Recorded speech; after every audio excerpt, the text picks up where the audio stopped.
Nagtatrabaho ako, nalaman ko may asawa na eh. Nasa Maynila ka nun, nasan dito siya. Ano naramdaman mo nun? Masakit po. Sobra.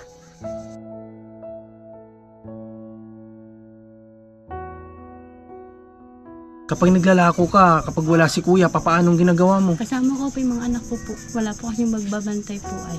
Ay, kasama mo? Opo, dalawa pong bata po. Kahit saan po ko nakakarating. Nauubos naman po yung paninda ko po. Masakit to sa kalooban. Pag humingi yung isang anak na walang maibigay.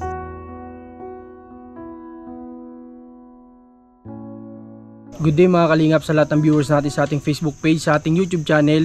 Ngayong araw po, pangako natin kalahati na babalik tayo dito. Sila po yung tinulungan natin noong nakaraan na may asawang may sakit. So ngayon, nandito tayo para kamustahin si kuya kung ano na yung kalagayan niya. Since nung time na yun, ayaw niya talaga magpa-confine at iniisip niya yung kanyang pamilya na may iwan dito. Since tayo, anytime pwede natin siya nung dalahin.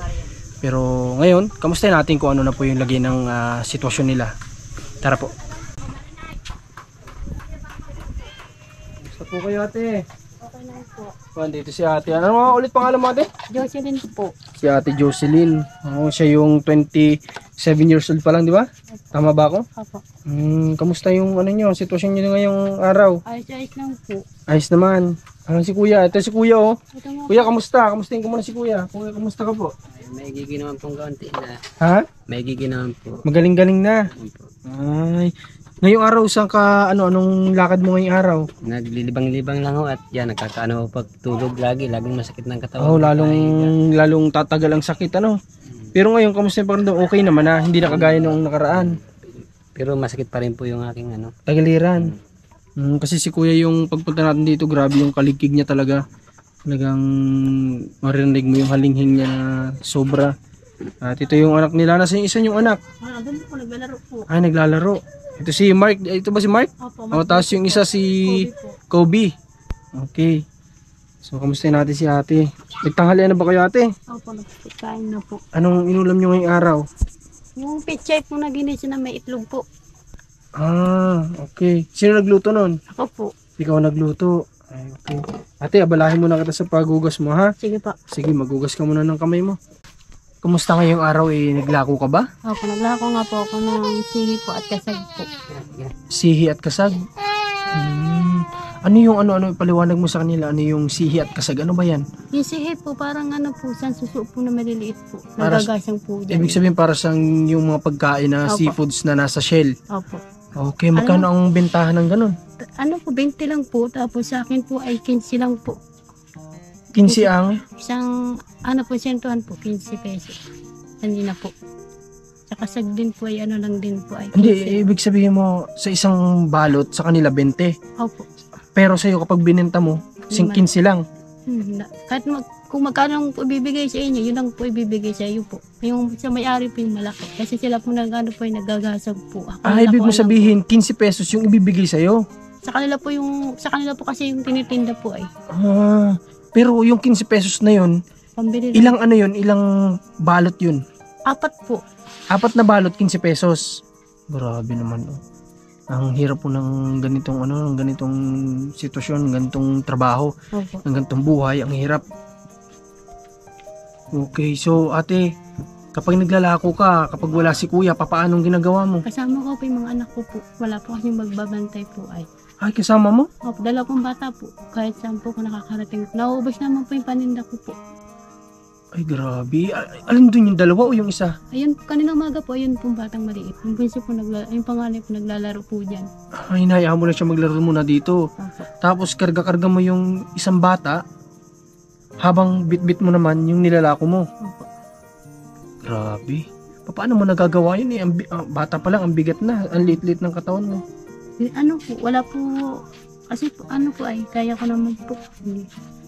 Di pa po lang po siya pwede magtrabaho po kasi, di pa po siya maigi po ay.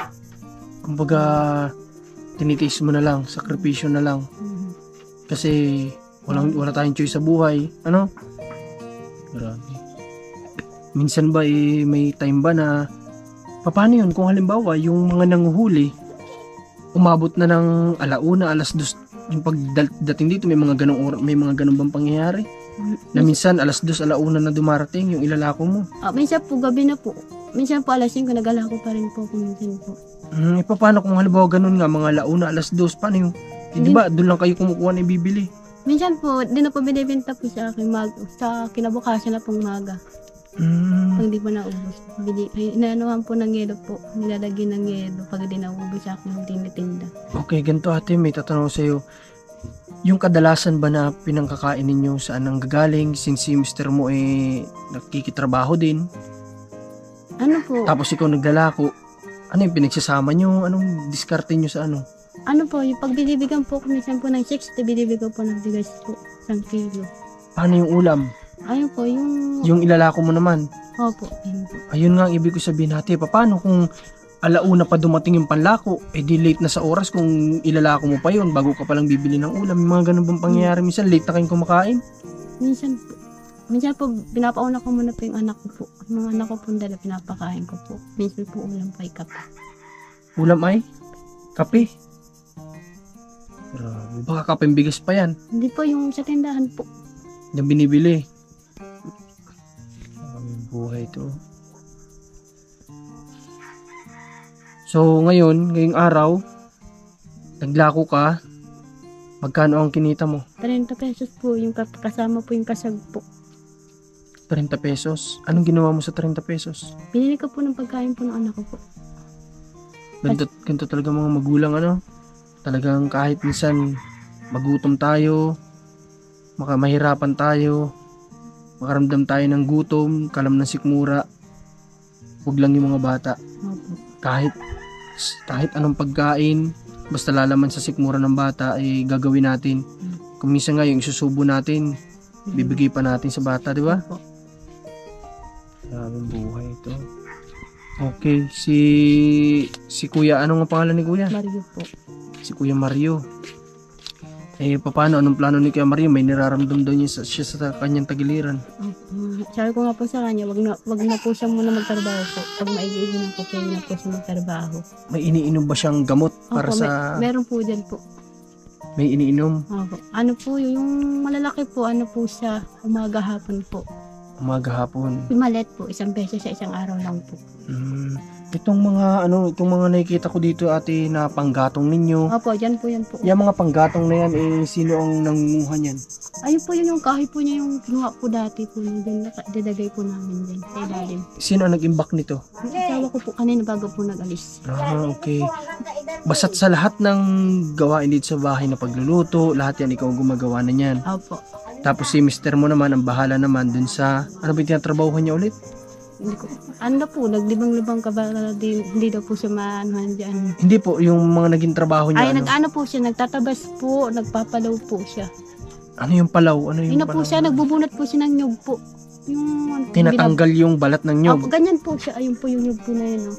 Okay. Ayun po, may balat pa po yan. Sa ganun, magkano ang nagiging kita ng asawa mo, arawan niya?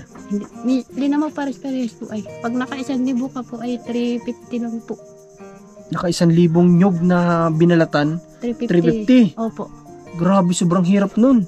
Kasi sinubukan ko yan one time, nagbalat ako ng isang nyog. Napakahirap po. Hirap nga po. Puro one po din kami. Tsaka delikado. Opo, nakakatakot. Kasi possible na kung tamaan ka ng hilo o nahilo ka, mainit, ganyan, may mga pangyayari din natin inaasahan. Para kung pag ganun mo dun sa matalas na yun, dito sa'yo tumama, di ba? Sobrang delikado na trabaho. Tapos 350 yung araw. Opo.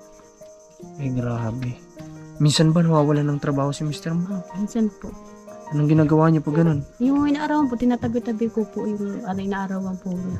Marami pang gasto po sa pambiligas po. Kinakasyak na lang po yung niya. Minsan po 100, 300 po. Binabudget mo na lang? Opo, kinakasyakan ko na lang po. Okay, si Kuya, pwede ba nating makausap din? Sige po.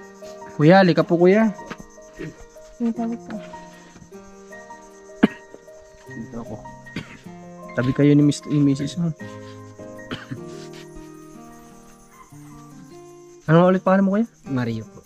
Kuya Mario. Kuya Mario, nalaman ko, ikaw pala may anak pa na panganay? Sa una. sa una mong asawa. Kamusta naman yung panganay mong anak? Medyo kulang mo sa pag-iisip. Ay, ganun. May ano siya, may masasabi ba yun na PWD, ganun? Kasi may kapansanan na eh. Okay, may kapansanan siya. Nag-aaral ba ito, kuya? Hindi po. Simula't simula ba, hindi nakapag-aaral itong batang anak mo? Nakapag-aral naman po yun. Ngayon wala na. Pag minsan nakakalimot ng pag-iisip niya. Ay, ganun. Pero saan itong anak mo tumutuloy? Sa magulang ko po dyan. Sa magulang mo.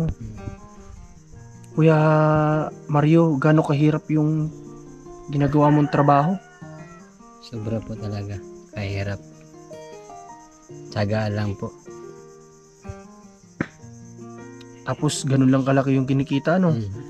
Paano, Kuya Mario, kung minsan na nakwento sa akin ni ate dati, itong mga anak nyo, kung minsan may gusto, walang pera, di maibigay, ikaw ba, ano nararamdaman mo sa ganun? Masakit to sa kalooban. Pag humingi yung isang anak na walang maibigay. Grabe. Sa totoo po mga kalingap, kasi tayo, mga magulang, akong magulang na rin, ang sakit isipin na, halimbawa na lang sa tindahan, dinala mo anak mo, may tinuturo yung anak mo, hindi mo maibigay sa kanya. Parang masakit sa dibdib yun, di ba? Masakit isipin na kahit simpleng bagay, di ko pa maibigay, di ba? Yung mga ganun. Pero wala tayong magawa kasi ganito yung buhay lang natin eh, no? Pero sa bata naman, wala pa naman problema kasi hindi pa naman yun nila naiisip masyado. Pero sa ating nga lang na alam na natin yun, tayo nasasaktan, di ba? Sa bata, pag di mo na pagbigyan, kapag maliliit pa, okay lang yan. Iyak lang yan, pagtapos wala na. Pero sa ating mga magulang, nasa isip lang natin yun palagi. Simula ito na talaga yung naging trabaho mo? Sa pool po yan. Pag-uuling, dagat, sanyugan. Simula ilang taong gulang ka nagtrabaho ng ganito? Simulang hanggang 10 taon. 10 years old ka pa lang? 10 taon na namatayan kami ng magulang na noon. Wala na kaming magulang na lalaki. Nalulod sa dagat. Kaya ikaw na yung pang-ilang ka sa magkakapatid, kuya? Pang-apat po sa panganay. Kaya kayo ng mga lalaki ang naging parang tatay. Grabe. Buhay nga talaga ng tao. Magkakaiba talaga ang kwento ng buhay ng bawat pamilya na pinupuntahan natin. So ito na talaga yung naging trabaho mo pala. Ikaw ba, Kuya Mario, nakapag-aral ka ba? Nakapag-aral naman po kaso nang baba lang. Anong grade ang natapos mo? O year? Grade 4 lang po. Grade 4? Hindi na kaya yung pag-aralin ng magulang namin at siyam kayong magkakapatid. Okay. Ito pa, Kuya Mario, may isa pa ako sa tanong. Kuya Mario, ano yung pakiramdam na yung pamilya mo o kayo ay nakatira sa ganitong klase ng bahay na halos ang dingding niyo po ay nakikita ko ay parang tela, sako. Ano po yung pakiramdam na sa ngayon ay nasa ganito kayong sitwasyon? Gusto ko nga po ay mag-ayos ng bahay. Wala naman pong pangpaayos ng bahay. Halos sa pagkain nga po, hirap po kami. Bilang ama po, kapag nakikita mo yung mga anak mo na nandiyan nakahiga sa gantong o na nasa gantong bahay, ano po yung pakiramdam ng ganun? May ibahagi nyo sa amin. Ako po talagang awa sa pamilya ko. Gusto ko yung magkameron ng bahay ng maayos, tahanan. Pero kayo naman, Kuya Mario, ginagawa nyo yung lahat sana para makapaggawa ng bahay. Ginagawa nyo naman lahat. Halos kinikita po namin, tama lang din sa pagkain. Paano po kayo makakabili ng paayos ng bahay? Halos yung kinikita namin ay tama lang sa pagkain. Talagang yung kita ay sabi nga ay isang kahig, isang tuka lang talaga. Kakahig ka ngayon, tutuka ka, ulit-ulit lang, ganun lang. Di ba, Tay? Grabe. Sa Tay, kung sakali man na may dumating sa ating blessing, si God, ano po yung kahilingan ninyo? Gusto ko lang po ay makapagpayos ng aming tahanan. Yung sariling tahanan. Yung hindi ganito. Ito, ang sabi ni mismo, hindi pala to sa inyo. Hindi po. Nakikitira lang po kami dito. Okay, pero Kahit may ilang taon na kayo dito? 2 years po. 2 taon na. Paano kapag may bagyo, ang lapit-lapit nyo sa dagat? May napunta naman po dito mga may katungkulan. Hinakot yung mga tao doon sa iba, sa school, sa mataas. Pinapaalis yung mga tao dito. Nililikas kayo sa madaling salita. Mm. Okay. Ngayong araw, ano yung laman ng kaldero na yun? Kanin po. Kanin. Hindi alam po ang kaldero namin. Yung nga pong kalde, wala po Puro mapapabili. Grabing kasirola ano, lang. tinando natin. Wala Ayun akong po. kaming kaldero nga nasa inyo. Ayan lang po. Yung pinaglulutuan nila. Oh. Ayan lang po. Ayan po. Grabe. May tira pa, Rans. Saka hindi man kaldero yung kasirola. Oo, kasi rola to. Hindi ito dapat pinagsasaingan. Di ba luto lang to ng ulam? Oo. Na mga isda, yung mga ganyan. O ano man, kahit anong ulam pwede. Pero ito, wala, ibig sabihin wala silang kaldero. Ano tawag dito ulit? Kasirola. Kaserola. Ang mayroon lang sila kaserola, tapos isang kawali na parang panahon pa nila pula-po yata to. Tapos yung pinaglulutuan nila, parang ano din, parang nung panahon din na bato, 3 bato, tapos diyan ka maglalagay ng mga kahoy. Grabe. Eh, paano ang tubig nyo dito, ate? Kuya, saan po kayo kumukuha yung inumin ninyo? Ayun lang po. Hindi po lang po dyan. Bigay ng ng ano yan, Ang barangay. ng baranggayan. Pinaayos po. Inaayos. Grabe. No, di ba nabanggit nyo sa akin dito dati kayo nakatira? Yung nagbagyo, naglikas kami at nasira na yan. Abot na ng alon. Tapos sabi nung may-ari, lumipat kayo dito sa isang bahay ko. Yung po tatay tinitira nyo dun sa inyo yun. Hindi rin po. Hindi rin pinatira lang din kayo. Hmm. Simula't simula ba nagkaroon kayo ng sariling tahanan? Wala po. Ha? Wala po. Wala talaga. Okay. So, Kuya Mario, nabanggit sa akin din ni ate, nung nasa Manila, doon daw kayo nagkakilala? Apa. Ba't napadpad ka sa Manila? Nagtrabaho lang po. Sa anong trabaho ang pinasukan mo? Sa construction po. Construction. Tapos si ate noon, nasaan siya nagtatrabaho? Naggagawa lang po yun ng mga basahan. Basahan. Tapos doon kayo nagkakilala. Nakilala ko siya sa Facebook. Sa Facebook. Nagka-chat lang kayo. Opo. Tapos nag-meet up na kayo. Ay, pero nung time na yun, si ate may asawa pa, wala na. Wala na po. Pero may anak na isa. May anak na isa. Babae. Pares kayo. May anak ka din na isa, may anak din siya na isa. May anak po siya 4 po. Ay, 4? Ay, ganun. Kala ko isa lang. Kasi isa lang po yung nasa akin. Nasaan yung Babae. 3? Nado po sa ina. Puro babae. Ay, ganun. Paano yun? Sino sumusuporta? Yung nanay na. Yung nanay na po ito kayong asawa. May asawa na rin na bago. Ayun naman pong unang nag-asawa. Siya ang naunang nag-asawa. Nagloko siya eh. Ay, nagloko. Nagtatrabaho ko, nalaman ko may asawa na eh. Nasa Manila ka nun. Tapos nandito siya. Ano naramdaman mo nun? Masakit po. Sobra. Grabe, syempre kahit sino naman yung nagtatrabaho ka na nga para mabuhay mo pamilya mo, tapos gaganon pa yung gagawin sa'yo, di ba? Kahit kaninong tao siguro, wala namang sigurong masaya pa pag ginawa mo ng ganyan, di ba? Grabe. Okay, sa ngayon po, tatay at ate, may dala po si Rans sa inyo na mga groceries, kukunin lang ni Rans at saka bigas. Ano? Ngayon po ba may bigas ba kayo dito naka-stock sa bahay niyo? Wala. Yung binigay niyo po sa kanya, binili ko po ng 6 na kilo po. Yun. Punta po kayo yun po. At binili ko po ng kape, asukal, sabon po. Ay, grabe. Yan, sana mga ganito nakakatuwa din yung pinapahalagan. Yung maliit man na bagay na naibibigay natin. Maliit na halaga, pinapahalagahan nila, binibili ng yung kapaki-pakinabang. Yung gamot na Nakabili rin kayong gamot? Opo. Ay, grabe. Ano po, Thanks 200 God. pesos, 200 po. Okay. Sana gumaling si kuya, mawala yung sakit niya sa tagiliran. Para na sa ganun ay makabalik trabaho. Para dalawa sila magkatulong ulit. Ano? Kuya, si ate naglalako na karga-karga yung anak mo. Nakikita daw dyan ng ibang tao. Anong masabi mo naman dun? po ay nagtutulong lang po sa asawa at pati nga po ay hindi makapagtrabaho. Tsaka wala ba ibang mapag-iiwanan sa bata? Ay wala po. Wala talaga. Mga kapatid po niya, mga may anak na po ay. May mga May anak na mga- rin. May may mga mga kanya-kanya na maliliit. rin iniintindi sa buhay. Maliliit. Mga may pamilya na po kasi kapatid po niya. Grabe. Kuya Mario, sana pag nakabalik trabaho ka, trabaho lang, ano? Hanggat, pero dapat talaga natin sarili natin. Huwag natin abusuhin. Kasi may mga anak po kayo na kailangan buhayin. Kailangan lumaba yung buhay natin. Ano? O yan o, may dala si Ren sa isang Saan mo sakong nagbalik bigas, tsaka mga groceries. Ano ba talaga? Ang sa ilalagay. Diyan na lang.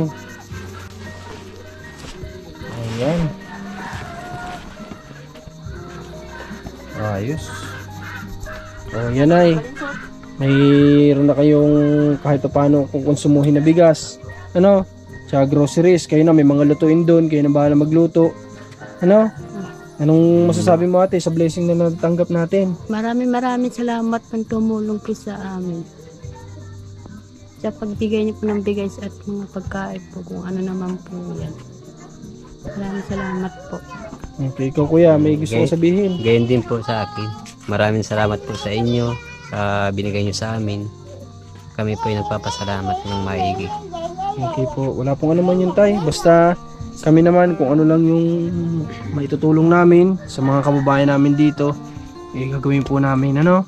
Kaya sana Kuya Mario, kung ikaw man po ay makabalik na ng trabaho, sana alagaan mo po yung sarili mo, ha?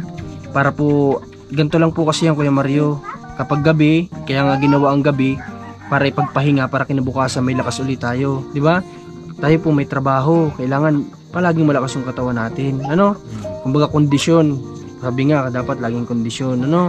Kasi may mga anak ka po na kailangan buhayin. Isipin natin, bawal ako magkasakit, may mga bata. Ano tay? Ay Mario, lagi po tayo, lagyan mo sarili mo. Okay ate ha? Sige, wala pong ano man. So, wala yung anak nilang isa, di ko alam kung nasaan. Naglalaro. Okay, sige. So, sana may mga blessing pa tayong matanggap para na sa ganun ay matulungan pa po natin ang pamilya na ito na sa munting pangarap o kahilingan nila na magkaroon man lang ng munting tahanan na masasabing kanila at saka hindi po ganito. So yun lang, maraming salamat po, supportan niyo Marcos TV channel, Rans TV, Commander ni Marcos Alma Vlog sa kanyang Facebook page. Maraming salamat sa mga supporters, sponsors at sa mga viewers. God bless po.